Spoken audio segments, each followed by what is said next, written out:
नाज़रीन ग्रामी, वही हुआ जिसका डर था। जब पाकिस्तानी कौम इस खूनी खेल से जान छुड़वा चुकी थी तो फिर एक बंदे की ख्वाहिश पर लाखों लोगों की जिंदगियों को खतरे में क्यों डाला गया। सर से पांव तक कर्ज में डूबी इस कौम के करोड़ों रुपए सिर्फ इसलिए जाया किए जा रहे हैं क्योंकि वजीर आला पंजाब मरियम नवाज शरीफ साहिबा की ये ख्वाहिश थी। अनोखा लाडला खिलन को मांगे चांद। मरियम नवाज समेत नून लीग का कोई भी ओहदेदार कभी बाइक पर शायद बैठा ही ना हो और इन्हें मोटरसाइकिल वाले लोगों की मुश्किलात का अंदाजा ही नहीं होगा कि कैसे आप बाइक पर जा रहे होते और आपके गले पर डोर फिर जाती है।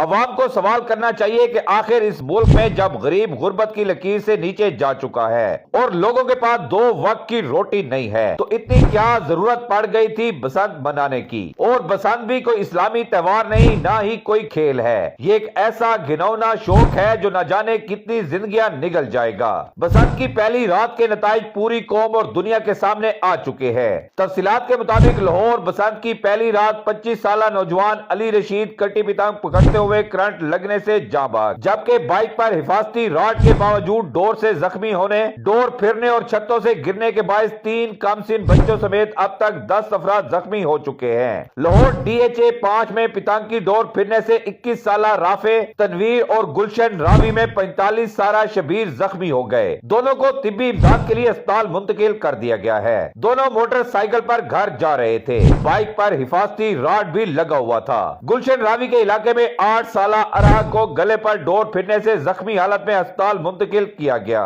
गुलशन रावी 14 साल सुलेमान दरख्त से पितंग उतारते हुए जख्मी हो गया। नाज़रीन ग्रामी, अभी ये एक रात के नताइज हैं। आगे आगे देखिए होता है क्या। पंजाब इस वक्त वाकई औरतों के हत्थे चढ़ा हुआ है और जो फैसला ये औरतें करती है पूरे पंजाब पर मुसल्लत किया जाता है। अल्लाह ताला से दुआ करते हैं कि अल्लाह ताला पंजाब की अवाम को इस शैतानी खेल से महफूज रखे और जब तक ये बसंत जारी है सबको अपने हिफ्ज़ो अमान में रखे।